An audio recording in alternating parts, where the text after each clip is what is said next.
Hello, everybody. Welcome to Daily Coaching. Daily Coaching are currently hosting a number of online discussions around various topics within the football industry.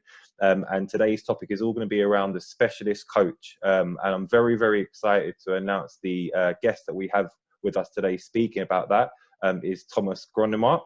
And we'll kind of just be speaking over his experiences, kind of what got him into his specialist trait within football and within coaching. And then just kind of picking up on some areas around how people may be able to follow on with that, or also may be able to take things away in similar areas, whether it be throw-ins or whether it be other areas as well. So Thomas, massive thank you for taking the time and having you on here today. And why don't you just start by basically explaining a little bit about your background and your previous experiences, and then kind of how it became into football, really. Yeah, just to tell about my current background, I'm a football throwing coach, and I'm coaching professional clubs like Liverpool FC. I've done that the last 2 seasons. Ajax, Gent in Belgium, Atlanta United, FC Midtjylland, all in this season, and a couple of secret clubs too.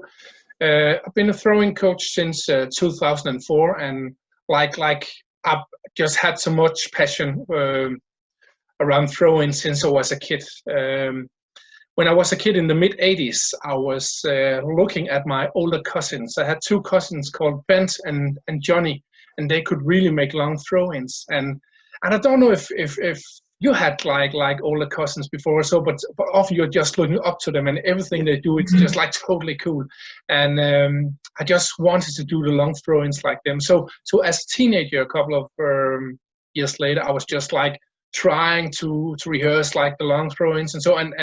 And then I was really good at the long throw-ins. And yeah, my football career was also okay, because I was playing on the highest youth level in Denmark, and that was like U19. I also played against really good players. For example, Thomas Gronnemark, who later played for Celtic. He later played for Real Madrid too. So I was pretty good, but I was not good enough to be a pro footballer. But I could make a good throw-in. But I was also very fast. I'd never lost a running duel in my life. I've never done that in a football game. So I went to athletics, and in the mid-'90s, I was going to athletics, running 100, 200, 400 meters and relays. And that was also like a great success. I trained 6 years, and all 6 years I came on the Danish national team, winning like several Danish championships. Also, the best result was in year 2000, together with my relay team, Aarhus 1900, where we won the European Championship in 4x400 meter relays in Paris for club teams. So I ran the last leg and everything, so that was just fantastic. But in 2002, I still had success in athletics. I was on the national team, just set personal records on 100 and 200 meters. But I was just losing my motivation, because I've been moving to the western part of Denmark because I've met my wife, and I don't know if you've done anything because of love sometimes, but I've moved to like a almost totally deserted place in Denmark, and instead of training in a big group, I was training alone. So even though I had perfect results, it was just fantastic. It was just like demotivating, because I'm always been a very social person, like team building, teamwork, making each other better, and so I had to find a new sport. So in 2002, I had to find a new sport. I knew it had to be a team sport. I also knew that it shouldn't be a really dangerous sport, because I've always been afraid of roller coasters. So, but I chose bobsleighing. In 2002, I came on the Danish national team in bobsleighing, and our goal was to compete in the 2006 Olympics in Turin. And some of you out there might think, okay, if you were afraid of roller coasters, why did you choose bobsleighing? The reason why I was afraid of roller coasters was because I was always like puking and so when I was driving in a roller coaster as a kid. But I didn't do that in the bobsleigh. But again, I'll say it's 100 times more wild to be in a bobsleigh. So it's just crazy. You're driving approximately 130 to 150 kilometers per hour in top speed, and pulling up to 5 Gs. So, but I was like 4 years in the Danish bobsleigh team, and then suddenly in the middle of that bobsleigh period, in 2004, I thought, hey, if I can make a good throw-in, can't I teach other players to do it? So I went down to my local library, tried to find that book about throw-ins, but there was no books at all and nothing serious on the internet.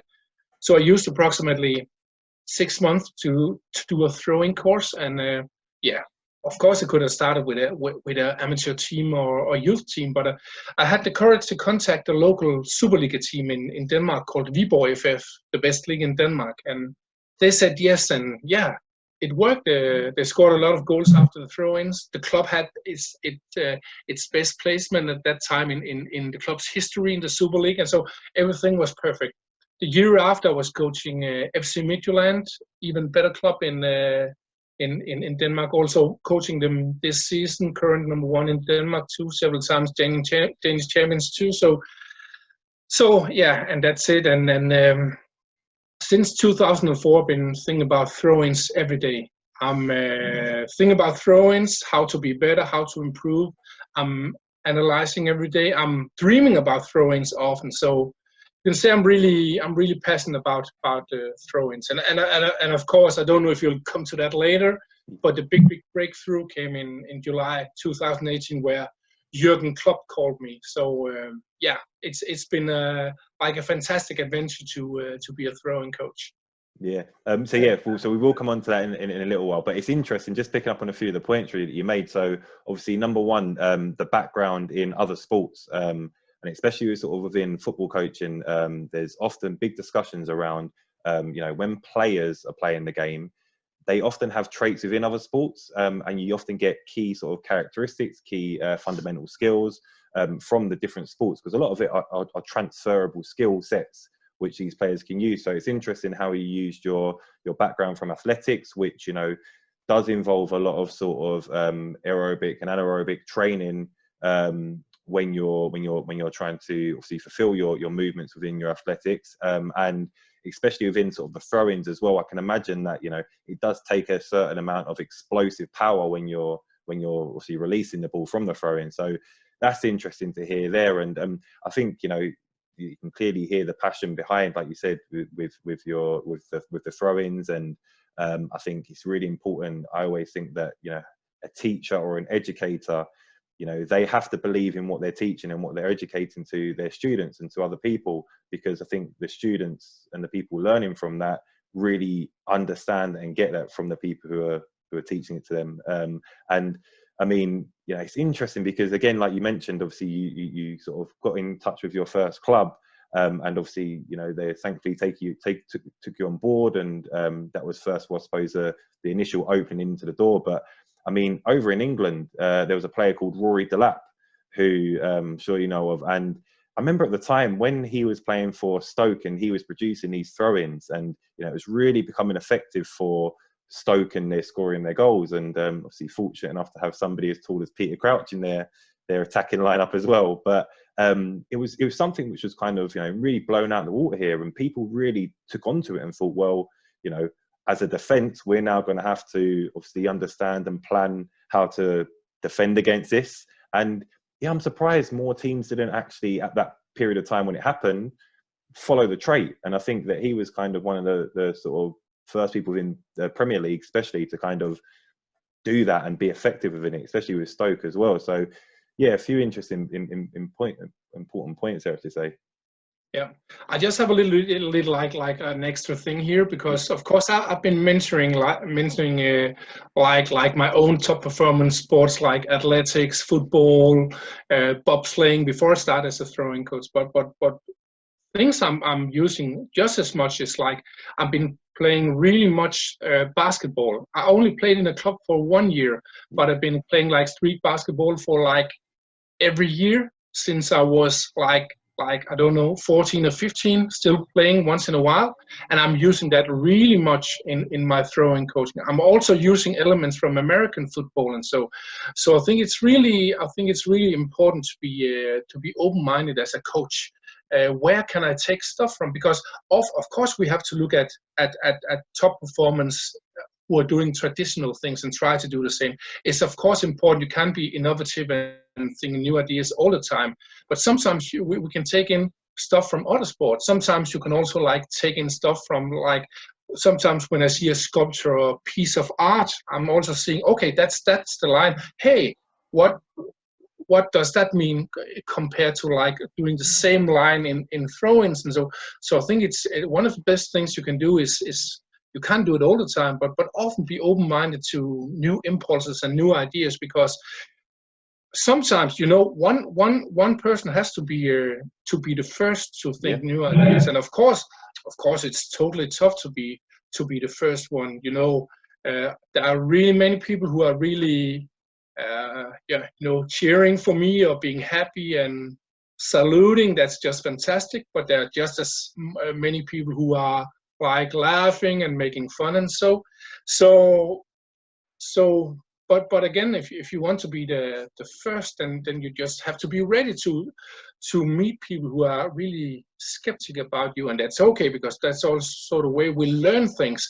But even if you're like a youth coach, perhaps you're doing training session in a whole new way. Perhaps you like to like your players to do dancing or so in once in a week in before the season starts, and so because of coordination. And so you don't have to be afraid. Of course, you have to motivate your players. Of course, you have to like make it fun and relevant for football.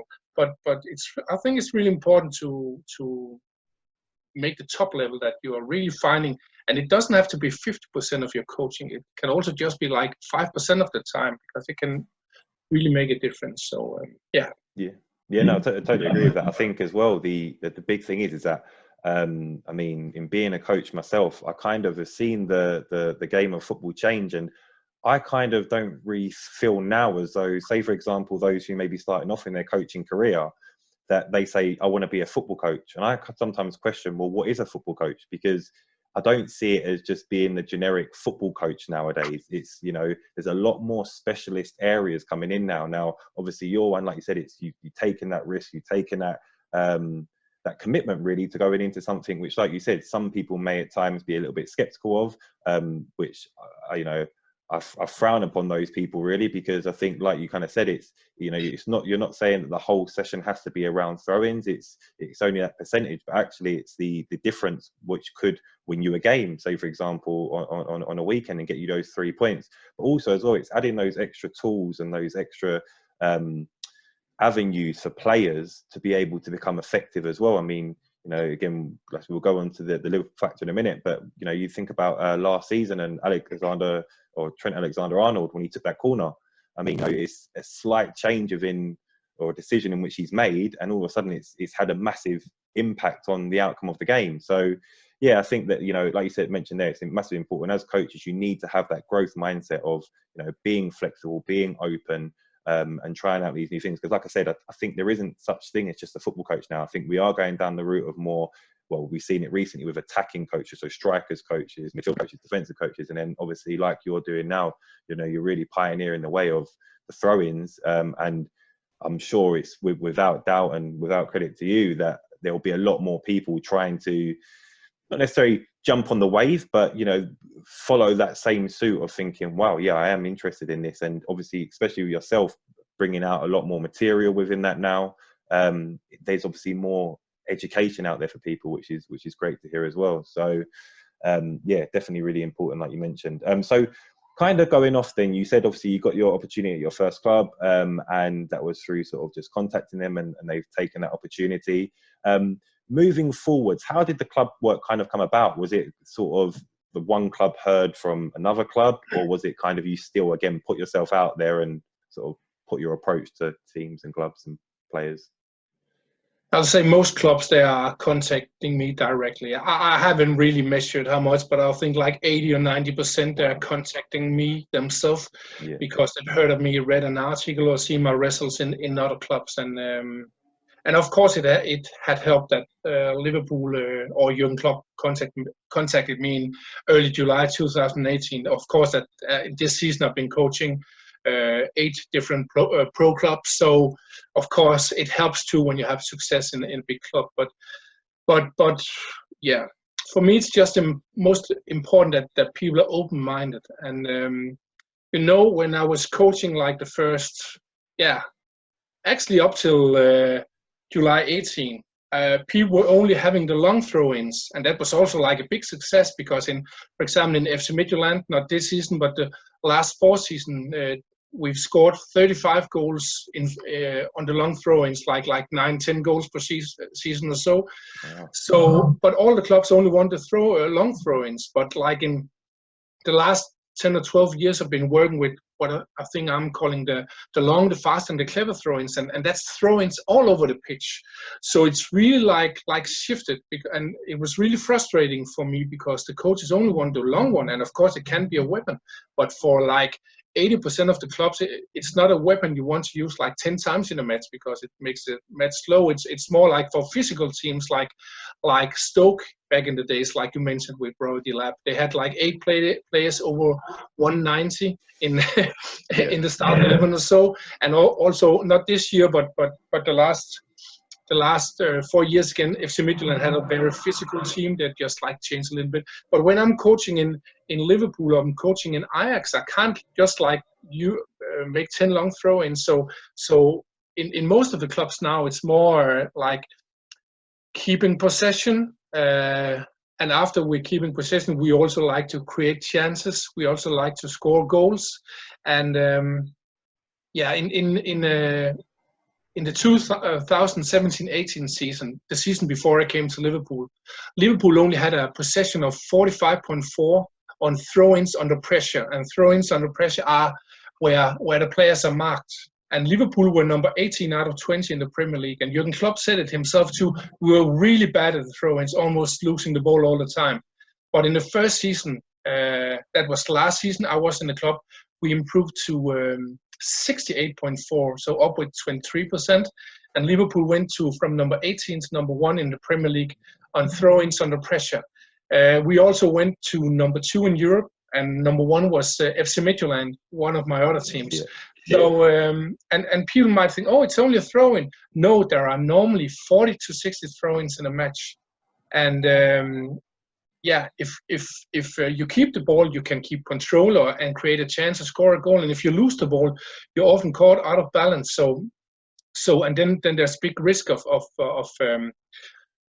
the teams, the other teams, the opponents are scoring a goal. And some might say, oh, but Liverpool never scores after a throw-in. No, we are often scoring after a throw-in. For example, this season, 19-20 season, we scored 13 goals after throw-in situations. And it's like a shortened season. We are like missing like the last 4. So I'm pretty sure if we play through or so, it will be like perhaps 16 or 17 goals. But it's not long throw-ins. It's more like I'm working with 3 zones, approximately 40 different tools. Then I have like special assignments for every player, depending on which place he plays on, which position he plays on the pitch, but also what kind of person is the player too. And that's the reason why we have success with it. And I see, it's for me, it's just so important to measure these throw-ins under pressure, because first of all, I've seen that sometimes people are just like measuring all throw-ins. Okay, if you're measuring all throw-ins, then the teams who are really like you can, for example, Manchester City, the opponents are often like standing in front of your own penalty area. Yeah. And it means that Manchester City are getting a lot of easy throw-ins. So if you're just counting possession on all throw-ins, it doesn't say anything. Some players also or analysis people are also like counting after 4 passes. And of course you can have some data from this, but sometimes, let's say it's just a Liverpool throw-in, sometimes we can keep the ball after 4 passes, and then it's just like been a shitty throw-in. We really didn't take bad decisions. We were just lucky. Or other times, it's we are like really taking bad decisions, but then we're just lucky that the opponents are like having a bad first touch when he gets, and then we get it anyway. So I don't say we can't use data yet. Data is very, very important, but it's just like you have to know what to do with it, and it's also a little bit the same with if you're only counting, if you're making precise throw-ins. Are you throwing to your own player, Okay, if you're throwing to your own player, of course it's really good thing to do. But if you're throwing to your own player and he's in a pressure zone and you're losing the ball one and a half second later, it's not good. So you know, I'm learning the players, of course, both to do specific drills on the training pitch, training ground, like small simple exercise. I'm building up in steps, up to like 11 versus 11 specific situations, different places on the pitch. But I'm also using video analysis. So it's a combination of training on the ground, a lot of different things, coordination with the managers, the coaches, the analysis people, but also, for example, in Ajax and Liverpool, I'm analyzing every match, and then I'm sending a throw-in analysis. So once or twice a week, depending on how many matches it is. So it's, on one hand, it's like really complicated, but on the other hand, it's also like simple tools. You just have to learn them, and that's also the reason why, you know, of course now it's really like, for me it's like a dream. I'm often like pinching my own arm here because is it real? But you know, my biggest dream, my biggest goal is to change the football world. So when I've been like publishing my book about throw-ins in the future and online courses and so, then a youth coach from Brazil can learn it, amateur coach from Indonesia can learn it, because you know, throw-ins are just so bad, and it also be good for the fans, because it's you don't want to see bad passes in the middle of the pitch, and it's the same. You don't want to see a lot of bad throw-ins. So yeah, that's my main goal.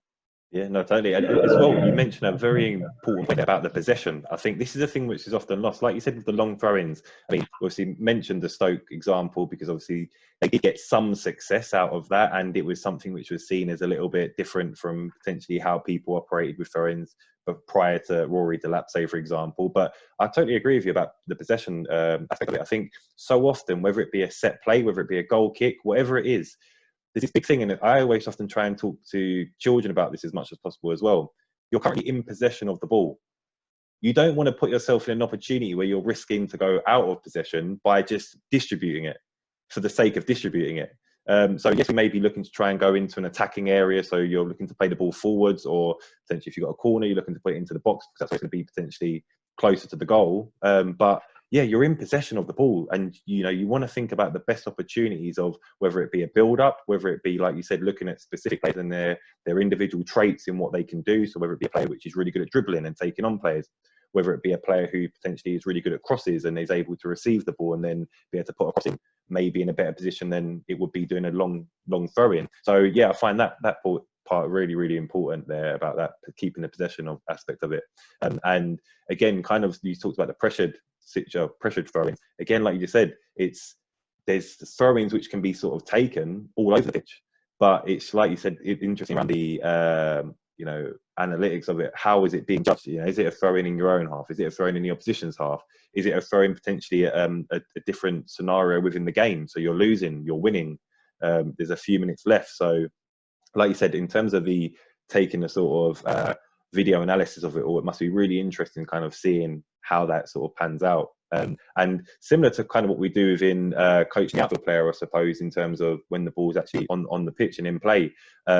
If you're looking at a specific area, you often kind of tend to mark out that specific area. So if you're doing crosses from the left wing, or the left winger you're focusing on that player, you'd potentially box out that area of the pitch and you'd focus the session within there. I know you kind of touched on it briefly about the individual players that you're working with and understanding their traits and understanding what they're about. But how do you go about planning a throw-in session? Because there'll be a lot of people out there thinking, if they wanted to plan it within their own sessions with the players that they're coaching, what are is it a similar processes as you would do within planning a normal coaching session, or is there some real key things you need to consider? Yeah, first of all, I'll say I like divide it up in two different things. It's like when I'm starting in a club and when I'm like been there for like 2 or 3 months. Of course, you know, I have like different ways I'm like making contracts with the club. Sometimes I'm only like doing in a few clubs like 3-day inspirational visits. Yeah.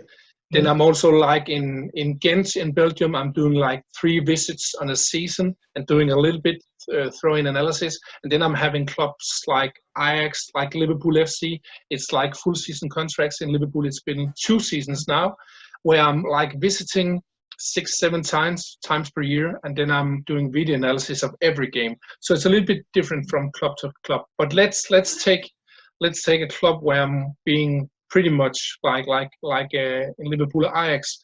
In the start period, I really want to learn the players the basic things. First of all, no matter what club I'm in, I'm always coaching the long throw-in technique. Most players I'm coaching are improving between 5 to 10 meters and some up to 15 meters. It's only technique. It's not like you have to go in the weight room and gain 10 kilos or so. And the reason why is not, of course, in some clubs they're using the long throw-ins, but most of my clubs, they're not using it often as a tool. But the reason why it's important to have a long throw-in or the longest throw-in as possible is because the longer throw-in you have, the greater throwing area you have. And it gives much more or many more opportunities on the pitch. To give a little example here, Joe Gomez, he came up to 37.20 meters, and that's really like world class. And if you then want to compare Andy Robertson, Robo, he only came up to approximately like 27 meters.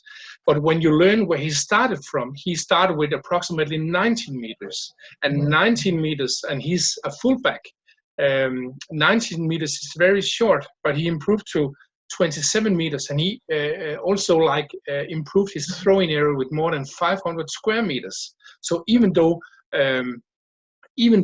Robo is never going to be so good as Joe Gomez in the length, it's really important for him as a fullback to do the long throw-in technique because it gives him more options. So that's one of the basic things I'm doing. And it's also really important for me to say I'm not only coaching the fullbacks, I'm coaching all the players. Yeah. Also, not the goalkeepers, but all the players on, it can be different from session to session. But one of the other basic things is precision. And not all the time, but a lot of times when there's lost possession, it's about unprecise throw-ins. You want to have it in the feet all the time. A few times you want to go towards the head, but most of the times you want to go to the feet, like either the feet on the ground or just lifting your feet like 30 centimeters or so. But often it comes like in the stomach, going at the knees, like the chest, and it's so I'm also using times for precision drills. I'm also doing that no matter what time of the year it is. But then I'm also learning at the first phase the teams how to create space.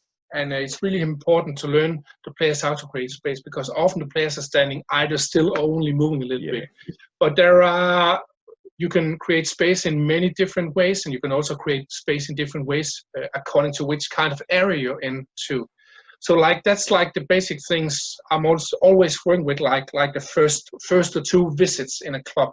And I can normally I have like 2 or 3 training days. And normally in the first phases, I'm training perhaps like between 45, 60 minutes training or so per session. So it's not like it's only throwing coaching the whole week when I'm there.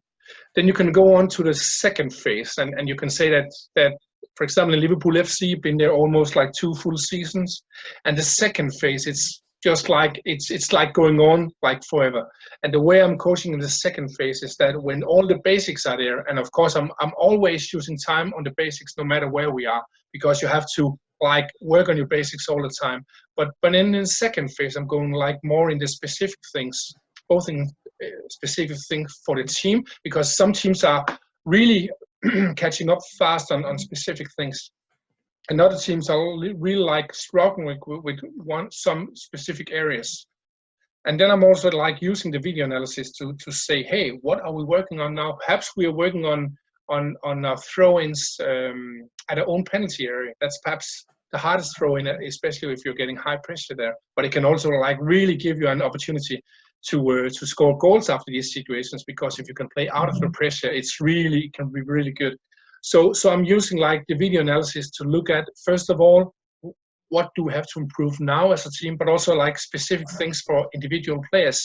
So it can both be like the individual players who are throwing, and I'll also say that in my teams, it's not only the fullbacks who are throwing, if you see Liverpool's games, it's often like 6, 7, 8 players who are making the throw-ins, because sometimes it's good that it's another player who does it. So, but you can only allow the other players to do it if they know what to do, because it's not good that it's the first one if the first one catching the ball isn't the one who really knows it. So that's also one of the reasons why I'm educating or coaching all the players. And then you can say, how much time do I use? Normally in the second phase, it can be normally perhaps between 20 and 45 minutes in training I'm doing per day, per session. And some might think, okay, 20 minutes of throwing coaching, that's really a little bit. No, but I'd also say that first of all, it's like you have to do a lot of things as a football team. So that's one thing. And the other thing is also like, even if I'm only like coaching 20 minutes, it's really specific what I'm working on. It's really detailed. It doesn't mean that I can't like say, I can't do another angle. I'm also really listening to the players in the training and the other coaches, and so really also sometimes regulating. But it's when I'm working like 20 minutes, 30 minutes, or 45 minutes in the following phase, it's really, really specific. And it can be everything like from specific return pass exercises with creating space, making angles. It can also be like 5 versus 5 interval games. It can also be like 11 versus 11 games where when you're stopping for half an hour, you're perhaps stopping the game 15 times to make specific throw-ins in specific parts of the pitch, like doing like in a real match, also with real intensity. So so that's the way I'm like planning my throwing exercise. Yeah, and also I'll say perhaps you like noticed, but I'm always like doing my throwing coaching, so it fits in with the playing style also. So it's not like, oh, now you just have to. So I try to fit it into the playing style of Liverpool, of Ajax, of FC Midtjylland, and so that's the way I do my training. Yeah, no, that sounds good. I think as well, it follows that very similar suit to how you may plan, like I said, and perceived normal coaching session, in the sense of whether it be sort of attacking, defending, however you're doing it. Like you said, you have that approach where you have the different phases and you're moving through the different levels of challenge, really. Like you said, at first of all, sort of understanding and really nailing down the technique aspect of it. Then once you've done that, you're then putting it into the decision making, the scenario type environments, and then like you said as well, matching it to what the style of play is. And I think as well, definitely agree with you when you mentioned about the more than one player having to understand how to do throw-ins, because I think like you said, obviously throw-ins happen in particular areas of the pitch, but at the same time it may be again off of instinct, kind of like we spoke before about the Trent Alexander-Arnold thing. It's if a player is close by to an area and they're able to make a decision and react based on the scenario that's in front of them, then obviously it could potentially, create something where they're taking advantage. So yeah, massively important. And then going again, just briefly back to the coaching structure, like you said, it's interesting to hear about how, especially when sort of we plan the sessions on how long you spend on particular areas. And I think the thing is as well, it must be very interesting for yourself that you're getting to spend so much time with these players. I know 20 to 45 minutes may not seem that long to some people, but I think it's quite a lot of time when you're spending it individually on one specific area within the game. And it allows you to really nail down your key points and what you want out of it, and get some success out of it. So it's interesting to hear how long you spend on that. So yeah, it's quite nice to hear. But yeah, kind of moving on then. So it's some great sort of in environmental aspects of what you do, and really sort of important and great insight as well as to how you plan these sessions. And obviously, you're one of the really key influential people now moving forwards, doing your throwing coaches, and like you said, obviously potentially coming out with some courses and some books as well, which I'm sure people will be massively interested to take advantage of, because it's a new area which is now sort of coming into the game, and like I said, you're really leading the way in that. Do you kind of see, and like I said earlier, there are some people who are starting to do other areas within the game, but do you see moving forwards within the game of football, and specifically kind of within professional clubs, more clubs sort of going down that route of specialist coaches, whether it be throw-ins, obviously hopefully be yourself, but also like corners or free kicks, Is that something which you can kind of see clubs moving down that route of going towards? Yeah, I think the clubs are already doing that now, because there are there are a lot of clubs who are now having people working with the mental side of the game too, like specifically not only the managers or the assistant coaches, but like specific educated people who are doing this. There are also a few clubs who have like free kick coaches or just kicking coaches to do it with the right technique. I think it's really good too. Of course, there are a lot of specific things who are done by the assistant coach, and that would also be like in the future. I don't see that there will be like 100 different throwing coaches. Of course, there'll be some in time, but I think it's mostly like when I'm publishing my book about throw-ins, it'll more be like an assistant coach are like buying the book or buying the online course where you can see the different drills and so, and then like having or learning this like speciality or specific part of football. I think it's almost I think it can be almost everything that you can specialize in football.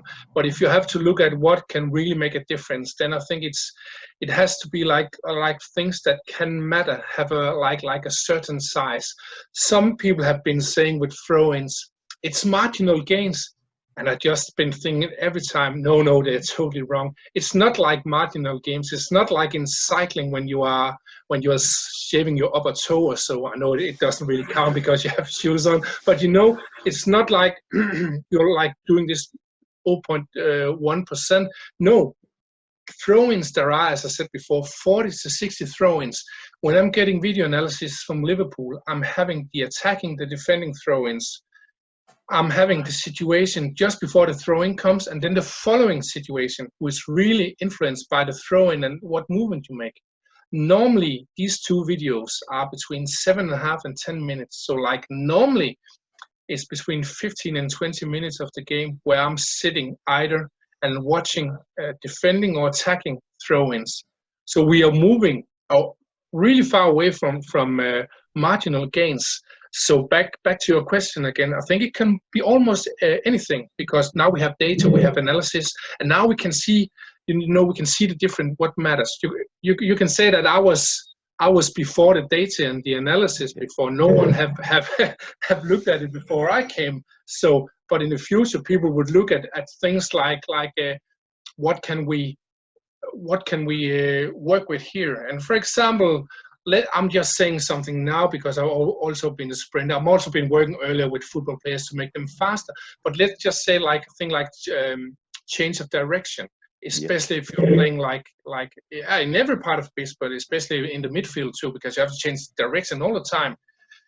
I know that's perhaps one of the, of course, throw-ins is the most important movement in football. but after that, it's like change of direction, especially if you're playing in the midfield.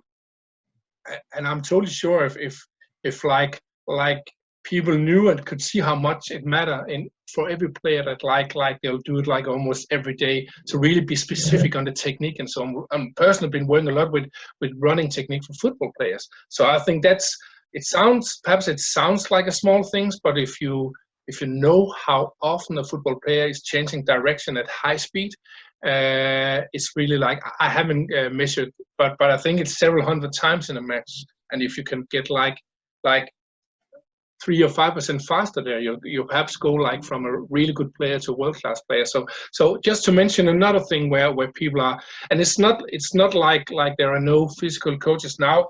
Every team has one, but right now in the clubs, I'm not seeing like this. I haven't seen anyone working with specific sprint technique for individual players, and so on, change of direction. It's not like they have to run like a 100-meter player. So that, for me, that could be really be one of the big things, because still there are a lot of football players who really have a bad running style, sprinting style, also really bad technique with change of direction and so back again to the questions. I think it can be almost anything. We can have specialist coaches in it. Just has to be like things that really can make a change, and throw-ins can be one, and also like sprinting or speed specific. change of direction. That could also be one, but it can be everything. Let's see what the future brings. Exactly. I think as well, I think it's so important, like you said, that I think going forwards we will see more specialism going into certain areas of the game. But I think, and one of the main reasons why I really wanted to get you on here to discuss this was because, like I said, not only are you leading obviously the way within throw-ins, and you know, I'm a big fan of it. I'm really interested in finding out more, especially within my own coaching game. But I don't think that how much, you know, I learn from yourself or through my own sort of like watching, like you said, of analysis of games, the passion that you have for it as well, I think is uncomparable. And I think that, as I mentioned earlier on, you know, when you're learning and educating from people and taking this information from people, you know, the teachers, the educators, they have to have a passion behind it.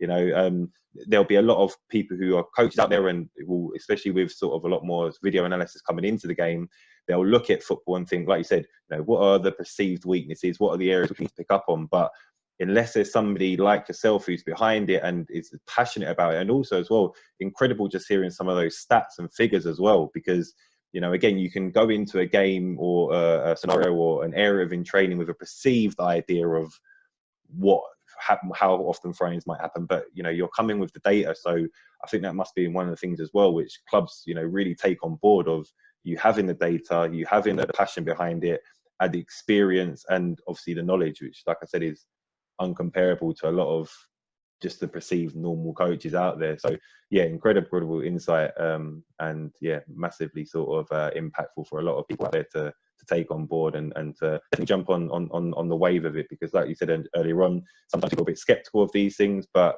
you know, it's about that growth mindset and taking those things on board. But yeah, massively important. Thomas, massive thanks to you for taking part in this. Like I said, incredible insight for myself, for those watching as well. And I'm sure that a lot of people will hopefully follow up in terms of looking at your journey, taking the initiative as well of really thinking about how throw-ins can be effectful within games, and putting those into their training sessions. Is there any kind of social media outlets which people can get in touch with yourself if they have any questions or want to see your journey? Yeah, I'll first of all say that that I'm having a brand new homepage now. I think it'd be ready like next week or so. It's called just like thomasgronnemark.com. So just wait for that. But then you can also connect with me on Instagram. You can connect with me on LinkedIn. You can connect with me on Twitter. You can also find me on Facebook.